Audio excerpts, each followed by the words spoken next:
ශාලෝම් අපි තවත් වැදගත් කතාවක් තමයි අද පාස්ටර් මැක්ස්වල් සමග කරන්න යන්නේ. පාස්ටර් සාමාන්‍යයෙන් යුද්ධ ප්‍රවෘත්ති ඇහෙනකොට විශේෂයෙන් මැද පෙරදිගින් ඊශ්‍රායලය සම්බන්ධව ඇහෙනකොට අපේ පොඩි පුරුද්දක් තියෙනවා මේක බයිබලයේ කියලා තියෙන අනාවැකිත් එක්ක සසඳලා අර්ථකථනය කරන්න. මම පෞද්ගලිකව දැක්ක මේ වෙනකොට ලංකාවේ පමණක් නෙමෙයි ගොඩක් පිටරටවල ඉන්න ගුරුවරුන් සහ දේශකයන් පවා එසකියල් 38 කතා කරලා තියෙන අනාවැකිය තමයි මේ පහුගිය දවස්වල සිද්ධ වුණේ මේ කරන්ට් සිටුේෂන් එක කියලා. ඉරානයේ ඔව් ඒ ආක්‍රමණය කියලා අර්ථකථනය කරනවා. ඉතින් ඇත්තටම ඒකද මේ හොඳයි ඒක මේ ප්‍රශ්නේ මම හිතන්නේ ඉතා වැදගත් හරිම අදාළයි. අපි මතක තියාගන්න ඕන දේව වචනය ගැන හුඟක් අය හුඟක් දේවල් කියාවි. නමුත් ක්‍රියා 17:11 අපට යම් මඟ පෙන්වීමක් දීලා තියෙනවා. එතන කියලා තියෙනවා බෙරියාවේ හිටපු අය පාවුලු කියපු දේ ඇහැව්වා අහලා ඉවර වෙලා වචනය පෙරලලා බැලුවා මේක ඇත්තද කියන එක. දැන් ඔබ පසුබිම එතන කියාගෙන ආවොත් ඒ පදේ එතනට එන්න කිසිම අවශ්‍යතාවයක් නැහැ වගේ. හරිද? ඒ මොකද්ද කියලා තියෙන්නේ දැන් පාවුලු දේශනා කරනකොට ඒගොල්ලෝ වචනේ පෙරලලා බැලුවා නම් දැන් අපි කවුරුත් පාවුලුගේ තත්ත්වේ නැහැනේ ආත්මිකව. එහෙනම් අපිට මඟ පෙන්වීමක් දෙනවා කවුරු මොනවා කිව්වත් දේව වචනේ පෙරලලා කියවලා බලන්න මේක මේ වගේ වෙන්න පුළුවන්ද කියලා. හරිද? දැන් අපි කියන මේ දේවලුත් අපි නිතරම දේව වචනේ පද දෙනවා ඒවා කියවලා බලන්න.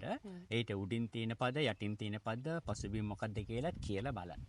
ඉතින් එහෙම කියවලා බලනකොට අපි දැන් එසකියල් 38 මොනවද කියලා තියෙන්නේ කියලා බලමු ඉස්සල්ලා.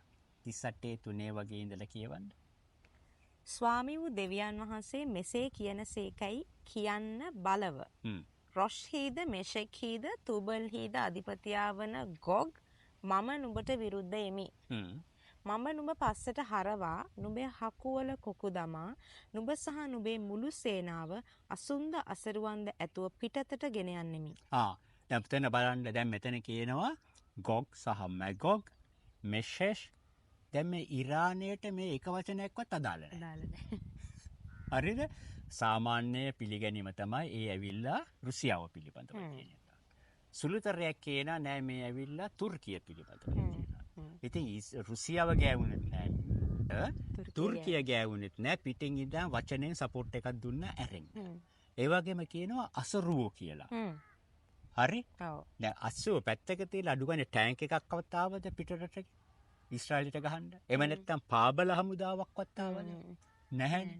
ඉතින් මේ වචනයෙන්ම මේක පදේම මේක වෙන්න බැරි එකක් බව පැහැදිලිව පේනවා. තව පොඩ්ඩක් කියවගෙන යන්න. ඔවුන් සියල්ලොම අලංකාර වස්ත්‍ර ඇඳගෙන පලිස්ත කුඩා පලිස්ත ඇති මහත් සමූහයක්ව සියල්ලෝම කඩු පාවිච්චි කරන්නව සිටිති. හොඳයි. ඔවුන් සමග අපි දන්නවා ඒ වගේ සමුදාවක් කොහෙත්ම එක හොල්දාදුවෙක් ආවේ නැහැ පිටරට. ඔව්. ඔවුන් සමග පාර්සිවරුද කුෂ්වරුද පුට්වරුද සිටිති. දැන් ඔන්න එනවා ඉරානය කියන තැනට. පාර්සිවරු කියලා කියන්නේ ඉරානයට බයිබලයේ තියෙන වචනේ. හැබැයි එතන තියෙන පුට් සහ කුෂ්වරු. කුෂ් කියන්නේ ඉතියෝපියාව. පුට් කියන්නේ ලිබියාව. ඒගොල්ලෝ සපෝට් කරවද ඉරානයට? නැහැ. ඉතින් ඒ පදේනොත් ඉරානය ඇත්තටම තනි වෙලා හිටියේ මේ යුද්ධෙදී උදව් කරනවා කිසිම කෙනෙක් උදව්වට ආවේ නැහැ වාචිකව ඇරෙන්න. හරි. තව ගෝමර් සහ ඔහුගේ සියලු සමුදාවල්ද උතුරේ දුරස්ථානවල තොගර්මා වංශය සහ ඔහුගේ සියලු සමුදාවල්ද යන බොහෝ ජනයෝ නුඹ සමග සිටිති. දැන් මෙතන කියන්නේ මේ එන හමුදාවට තවත් කට්ටියක් බැඳෙනවා. හරි? ඔබ සමගේ වැටහීම පිළිබඳව කියන්න කැමති.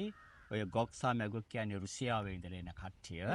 හරි? එතකොට පර්සියාවේ පුට් සහ ලිබියාවේ සහ ඉතියෝපියාවේ ඉඳලා තව මැද පෙරදිගින් කට්ටියක් වෙනවා. ගෝමර් කියන වචනෙන් තමයි ජර්මනි කියන වචනේ ඇවිල්ලා තියෙන බව සාමාන්‍ය වැටහීමයි. ඒ කියන්නේ යුරෝපීය හමුදාවකුත් එනවා. ඇත්ත වශයෙන්ම 39 වෙනි පරිච්ඡේදයට ගියාම දෙවියන් වහන්සේ මේ හමුදාව විනාශ කරපුවම ඊශ්‍රායලයට මාස 7ක් යනවා කියලා තියෙනවා මේ මල්ලව කන්දන් ඉවත් කරලා භූමිය පිරිසුදු කරන්න. මේ වගේ සෙනෙකක් ආවද මේ යුද්ධේ? එක සොල්දාදුවෙක් ආවේ නැහැ. ඉතින් කොහොමද මේකට අදාළ වෙන්නේ? හොඳයි. තව ටිකක් කියවන්නකෝ. නුඹ සූදානම් වී එසේය නුඹ වෙතට රැස්ව සිටින නුඹේ සියලු සමූහයන් සමග සියල්ල සූදානම් කරගෙන ඔවුන්ගේ ප්‍රධානියා වෙන්න. right. බොහෝ දවස් ගිය පසු නුඹ ප්‍රධානකමට පත් වී කඩුවෙන් මිදී තිබෙන දේශයකට මතු අවුරුදුවලදී එනවා ඇත. එහි වැසියෝ බොහෝ ජනයන් අතරින් ඊශ්‍රායල් කඳුවලට රැස් කරනු ලැබුවෝය. ඒවා නිතරම පාළුවක්ව තිබුණු නමුත් ඔවුන් ජනයන් අතරින් ගෙන්වනු ලැබ සියල්ලෝම නිසැකව එහි වාසය කරති. right. දැන් මේක කියන ඕනම කෙනෙකුට තේරෙනවා මේ විසිරිලා සිටිපු යුදෙව් ජනතාව පාළුව තිබුණා වූ ඒ Tamanගේ දේශයට ඇවිල්ලා ඒ වාශ්‍රය කරනවා. එසේකියල් 36 තියෙනවා කොහොමද ඒ කඳුවල කඳු කියලා තියෙන එතන ආපහු ගස් කොළන් ඇවිල්ලා ඒක අලංකාර වෙනවා පාළුව සිටපු තැන ඒව තමයි කියලා තියෙන්නේ. ඒ ටික වර්තමාන ඊශ්‍රායලයට අදාළයි.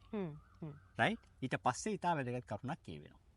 එවිට නුඹ නැගී ඇවිත් කුණාටුවක් මෙන් පැමිණෙනවා ඇත. නුඹ සහ නුඹ සමග නුඹේ සියලු සමුදාවන්ද බොහෝ ජනයන්ද දේශය වසා ගැනීමට වලාකුලක් මෙන් සිටිනවා ඇත. ඒ වගේ ලොකු සෙනඟක් ආවද?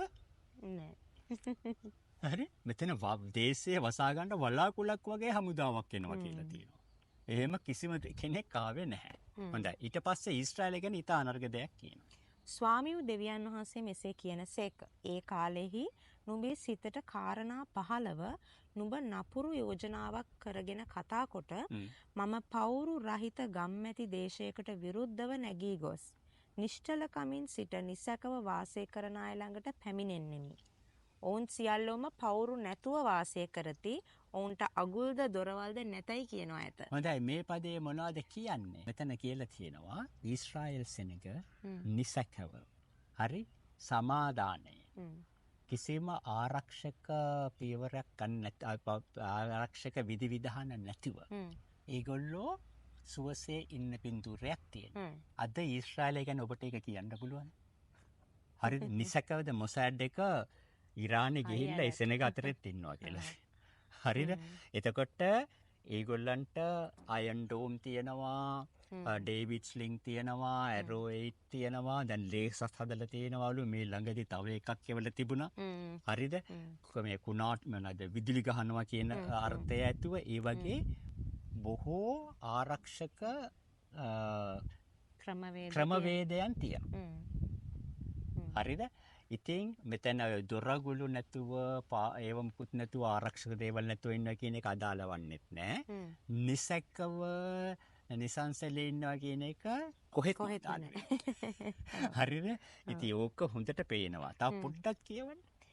නුඹ එසේ පැමිණෙන්නේ කොල්ල කෑමටත් සම්පත් උදුරා ගැනීමටත් මනුෂ්‍යයන් වාසය කරන්නා වූ පාළුව තිබුණු ස්ථානවලටද ජාතීන් අතරින් රැස් වී සිටින්නා වූ සිව්පාවුන් සහ සම්පත් ලබාගෙන පොළවේ මැද ස්ථානයෙහි වසන්නා වූ සෙනගටද විරුද්ධව නුඹේ අත හැරවීමටත්ය. ඒගොල්ලෝ එන්න අරමුණ මෙතන කියලා තියෙනවා. මොකද්ද අරමුණ? කොල්ල කන්න. නමුත් මේ ඉරානය මොනවද කියන්නේ? අපි ඊශ්‍රායලේ අතුගා දමනවා. එහෙම දෙයක් ඔතන කියන්නේ නැහැ. හරිද? මේගොල්ලෝ නිසංසලයේ නිසකව ඉන්නකොට ඒ තරම් ධන සම්භාරයක් තියෙනවා. ඒක නිසා මේන හමුදාව වෙන්නේ මේගොල්ලන්ට මේ යුදෙව් විරෝධී නිසා නෙවෙයි. වස්තුව කොල්ල කණ්ඩ. නමුත් දැන් ගිය යුද්ධෙත් මේට ඉස්සර තිබෙන යුද්ධات තව එක යුද්ධයක් ඉස්සරහට එන්න තියෙනවා. ඒ යුද්ධෙදිත් එන්නේ රට විනාශ කරන්න. හරි? ඒක නිසා මේක කොහෙත්ම මේක ඉතා පැහැදිලිව මේක අර්ථකථන දෙන්න ඕනේ නැහැ. ලියලා තියෙන වචනේ මොන භාෂාවෙන් පරිවර්තනය තිබුණා. හරියටම ලියලා තියෙනවා. නිකම් බලන ඕනම කෙනෙකුට තේරෙනවා මේක නම් මේ මෙදාපාර යුද්ධයට කොහොමත් අදාළ වෙන්නේ නැහැ. නමුත් මේට ඉස්සර තිබිච්ච කිසි යුද්ධයකට අදාළ වෙන්නේ නැහැ කියන එක. පාස දැන් කියාගෙන එනකොට මතක් කරා තව යුද්ධයක් එන්න තියෙනවා කියලා. අපි ඒක ගැනත් පොඩි අදහසක් දෙමු. ඔව් ඒක ඉතා හොඳයි කියන එක. දැන් අපි දන්නවා ඊශ්‍රායලය දිහා බලපුවම ඊශ්‍රායලය හරි උඩඟුයි. හරිද? දෙවියන් වහන්සේ සර්ව සාධාරණයි. උන්වහන්සේ ඊශ්‍රායලයට ෆේව කරන්න යන්නේ නැහැ. තුන්දොල් කරන්න යන්නේ නැහැ. හරි ඊශ්‍රායලයේ වැරදි කරනවාද වැරද්දට ඒගොල්ලෝ දඬුවම් විඳින්න තියෙන එක තමයි අසිරියාවට ගෙනිච්චා බැබිලෝනියාවට ගෙනිච්චා ඒ ඔක්කොම සිද්ධ වුණා. ඇයි? කියලා තියෙන විදියට කටයුතු නොකරනකොට. දැන් මේගොල්ලෝ කියන්නේ මොනවද? අපි දුන්නා වැඩි. අපි ඒගොල්ලන්ගේ නාස්ටික විනාශ කෙරුවා. අපි මොනවද මේ මොකද්ද අපේ රහස් සංවිධානය බලගත්තී ඔක්කොම අපි කියනවා. ඉතා සුළුතරයක් ඉන්නවා. ස්වාමීන් වහන්සේව පිළිගත් අය ඉන්නවා. ආගමික කණ්ඩායමක අය ඉන්නවා. අපේ දෙවියන් වහන්සේ කියලා කියන. නමුත් ඒක 100%ක්වත් නැති තරම්. ඉතින් දෙවියන් වහන්සේ කියනවා මං නුඹලව යටත් කරනවා. ඒ යුද්ධ එනවා. ඒක තියෙනවා යෙසායා 29. යෙසායා 29 තියෙනවා මම සේනාවන් කියනවා. එතකොට ඒ සේනාවන් නුඹලාව පහතට දමනවා. බිම දූවිල්ලන් වගේ නුඹේ හඬ සිහින්ව එනවා. අර ඒ වගේ මේගොල්ලෝ කොයිතරම් පල්ලෙහාට වැටලා තියනවද කියලා දෙවියන් වහන්සේ දැන් කියනවා. ඒ යෙසායා 29 තියෙන යුද්ධේ ඒ විස්තරේ කියාම ගීතාවලිය 83 තියෙනවා. ඊශ්‍රායල් ජාතිය දෙවියන් වහන්සේට ඒ අවස්ථාවේදී කරන යාඥාව. ඒ යාඥාවේ තියෙනවා දැන් මැද පෙරදිග තියෙන ඒ අරාබි රටවල් වල පුරාතන නම්. හරි මේ ඔක්කොම එනවා. ඒ ඔක්කොම එනකොට මේගොල්ලන්ගේ තියෙන මේ ආයුධ ක්‍රියා විරහිත වෙනවද මොනවද වෙන්නේ මම දන්නේ නැහැ. නමුත් යුද්ධ උසෙනකට තේරෙනවා නෑ මේ එන හමුදාව පරාජය කරන්න අපිට බෑ කියලා. හරිද? කියලා ඒගොල්ලෝ කරන යාඥාව තමයි ගීතාවලියේ 83 තියෙන්නේ. එතන 13 ඉඳලා කියනවා මේගොල්ලන්ව කර කැවෙන දූවිලි වගේ කරන්න, හරි ගහගෙන යන දේවල් වගේ කරන්න කියලා. ඒ ටික දෙවියන් වහන්සේ ඒසා 29 කියනවා. හරි ඒ එන සෙනගට ඒ වගේ කර කැවෙන දූවිලි වගේ කරනවා ඔක්කොම කියලා කියනවා. ඒක තමයි ඊළඟට එන්න තිබෙන යුද්ධය. ඒ යුද්ධෙදි මේගොල්ලෝ කියාගෙන යනවා අපි ඊශ්‍රායලයේ කියන නම අතුගාදමමු. ඒක එතන ගීතාවලිය 83 තියෙනවා. හරිද? ඒන්නේ ඊශ්‍රායලයේ අතුගාදමන්න ඒ එන හමුදාව දෙවියන් වහන්සේ භූමිකම්පා එවලා ගිනි වර්ෂා එවලා ඒ හමුදාව විනාශ කරනවා. ඉතින් වැදගත් දේ වෙන්නේ මේකයි ගීතාවලිය 83 අන්තිම පදවල තියෙනවා ඒගොල්ලෝ යාඥා කරනවා ස්වාමීනි අපිව ආරක්ෂා කරන්න කියලා නෙමෙයි යාඥා කරන්නේ. දැන් එimhe උඟක යාඥා කරන්නේ අපිව බේරගන්න කියලා. ඒගොල්ලෝ කියන්නේ ස්වාමීනි that කියන්නේ දෙවියන් වහන්සේ ඔබ වහන්සේ යහ්වේ බව ඒගොල්ලන්ට පෙන්වන්න. හරිද? එතන තියෙනවා දැන් සිංහල බයිබලයේ පෙරළුවොත් අර ස්වාමින් වහන්සේ කියන එක තද කළු පාටින් තියෙනවා. ඉංග්‍රීසි බයිබලයක් ගත්තොත් capital L capital O capital R capital D තියෙනවා. ඒ තියෙන්නේ මුල් භාෂාවේ අර යුඩ් හේ වව් හේ කියන හේබ්‍රු අකුරු හතරෙන් ස්වාමින් වහන්සේගේ නම සඳහන් වෙනවා. ඒක යහ්වේ කියලා කියනවා. සමහර අය යෙහෝවා කියලා කියනවා. ඒගොල්ලෝ දන්න විදිහට ඒ නම තමයි එතන තියෙන්නේ. ඒගොල්ලන්ගේ ආඥාව මොකද්ද? ඔබ වහන්සේ දෙවියන් වහන්සේ බව ඒගොල්ලන්ට පෙන්නන්න කියලා. ඒ යුද්ධේ එනවා. දැන් ඉතින් චුට්ටක් ඉස්සරහට ගියොත් දානියෙල් පොතේ 7 වෙනි පරිච්ඡේදය අපි දකිනවා ගෝලීය රාජ්‍යයක් එන්න තියෙනවා. දානියෙල් 7:8 තියෙනවා. දානියෙල් දකිනවා අර එන අන්තිම සතාට අංග 10ක් තියෙනවා. ඒකෙන් 3ක් ඉවත් කරගෙන ඇස් සහ කටක් තියෙන අංගක් ඇවිල්ලා දේව අපහාස වචන කියනවා. ඉතින් 7:16 තියෙනවා දානියෙල් ළඟ හිටපු අර ගංග ඉවර හිටපු කෙනෙක්ගෙන් ගිහිල්ලා හැවුව කියලා මිනිස්සෙක්ගෙන් නෙමෙයි දේවදූතයෝ. ඉතින් 23 වෙනි පදේ ඉඳලා දේවදූතයා ඒකේ අර්ථකථනය දෙනවා. කියනවා ඒ අන්තිම එක ඇවිල්ලා ලෝකයම පාගාදම නැත්නම් පාලනය කරන අධිරාජ්‍යයක්. මේ ඉතිසලා කිසිම අධිරාජ්‍යයක් ලෝකෙම පාලනය කෙරුවේ නැහැ. රෝම අධිරාජ්‍ය පාලනය කෙරුවෙත් නැහැ. බ්‍රිතාන්‍ය අධිරාජ්‍ය පාලනය කෙරුවෙත් නැහැ. මේක ගෝලීය රාජ්‍යයක්. ඒකේ නායකයෝ 10 දෙනෙක් ඉන්නවා. ඒකෙන් 3 දෙනෙක් ඉවත් වෙලා තමයි අපි අන්තක්‍රිස්ත කියන එක්කෙනා එන්නේ. දැන් එසේකියල් 38 තියෙන්නේ අර ඉවත් වෙන 3 දෙනා ගැන. මුගක් වෙලාට ගෝලීය රාජ්‍යය ආවයන් පස්සේ මුළු ලෝකෙම නිර්ආයුධ කරනවා වෙන්න පුළුවනි. ඒකයි ඊශ්‍රායල් සෙනග නිසකව කිසිම ආරක්ෂක විධි විධානයක් නැතුව ඉන්නවා කියලා තියෙනවා. හරි එහෙම ඉන්නකොට තමයි දෙවන් වහන්සේ ඊශ්‍රායලට ආශිර්වාද කරන නිසා ඊශ්‍රායලයේ සම්පත් වැඩි වුණාම හරි රුසියාවේ නායකයයි ඒ හමුදාවත් සමග ජර්මනිය ඇතුළු යුරෝපීය හමුදාවයි මැද පෙරදිග හමුදාව මෙහෙයවමින් ඉරානයයි එනවා. හරි එතකොට ලොකු හමුදාවක් එනවා ඒගොල්ලෝ එන්නේ අර වස්තුව කොල්ල කන්න. එතකොට තව එක දෙයක් කියන්න තියෙනවා. දැන් තියෙන තත්ත්වය අනුව මැද පෙරදිග ඉස්ලාම් හුඟක් දෙනෙක් දන්නවා විශේෂිත කණ්ඩායම් දෙකක් තියෙනවා. සුන්නි සහ ෂියා. ඉරානයේ සිටින ඒ වැඩිපුර නායක ඔක්කොම ෂියා. හරිද? ඒ කියන්නේ ඩිසයිපල්ස් කියන අදහස තියෙන්නේ. හරි සුන්නි කිය අයගේ නායකයා හැටියට සිටින්නේ සෞදි අරාබියාව. මොකද ඒ තමයි මෙකා මෙදීනා තියෙන්නේ. හරිද? ඒ කියන්නේ සම්ප්‍රදාය කියන අදහස තියෙන්නේ. මේ දෙගොල්ලෝ කවදාකවත් එකතු වෙන්නේ නැහැ. හරි සුන්නි අය ගිහිල්ලා ෂියා මොස්කෝල බෝම්බ තියෙනවා. ෂියා අය ගිහිල්ලා සුන්නි බෝම්බ එකතු වෙන්නේ නැහැ. හැබැයි අර දැන් කියනවා වගේ යම් අන්දමකින් ආණ්ඩු පෙරලීමක් ඉරානයේ සිදු වෙන්නට පුළුවන්. එතකොට එන එක ෂියා නොවෙන්නට පුළුවන්. එතකොට අර වගේ එකතු වීමක් වෙන්න පුළුවන්. හරි ඉතින් ඒ වගේ ගොඩක් දේවල් තියෙනවා. නමුත් මීළඟ යුද්ධය ඇවිල්ලා යසාය 29 තියලා තියෙන යුද්ධය ඒක ගීතාවලි 83 තියෙන මොකද්ද වෙන්නේ කියලා. ඊට පස්සේ ගෝලීය රාජ්‍යය එනවා. ගෝලීය රාජ්‍ය ආවෙන් පස්සේ දැන් එලිදරව් 17:12 දේවදූතයා යොහන්ට කියනවා මේ 10 දෙනා ඉන්න පැයකට කියලා. හරි ඒ කියන්නේ අපි දන්නේ නැහැ ඉතක් කෙටි කාලයක් කියන එක. කොච්චරද කියන එක අපි දන්නේ නැහැ. ඒ 3 දෙනෙක් ඉවත් වෙනවා. ඒ 3 ඉවත් වීම තමයි තියෙන්නේ එසකියල් 38.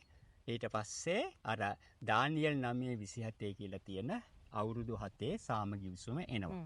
ඒක නිසා තමයි එසකියල් 39 තියෙනවා 9 වෙනි පදයේ ඉඳලා අවුරුදු 7කට ඊශ්‍රායෙල් සෙනග ඒ ආපු හමුදාවේ ආයුධ පාවිච්චි කරනවා දර වෙනුවට කියලා. ඉතින් අර 7 කියන එක එතනක් තියෙනවා. ඉතින් ඒ තමයි අපි දකින පින්තූරය මැද පෙරදිග පිළිබඳව සිද්ධ වෙන්න තියෙන දේවල් ගැන.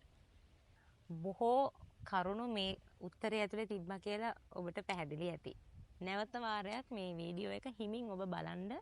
අපි කතා කරලා අපි පෙන්නලා දීපු දෙවියන් වහන්සේගේ වචනේ තියෙන මේ බයිබල් පද අපි බෙදා ගන්න වෙලාවේ ඔබ ඒවා කියවලා බලන්න. පාස්ට් ආරම්භයේදීම කිව්වා කොහොමද මේ බෙරියාවේ හිටිය සෙනග පාවුල්තුමා උගන්වපු දේවල් ගිහිල්ලා නැවත කියවලා බැලුවේ කියලා. අපි ඒක කරන්න ඔබටත් දිරි ගන්නවා. ආමෙන්. අපි තවත් මේ වගේ හරවත් කතාවක් එක්ක තව දවසක හමු වෙමු. Thank you Pastor. Welcome. ඔබ සැමට ශාලෝම්.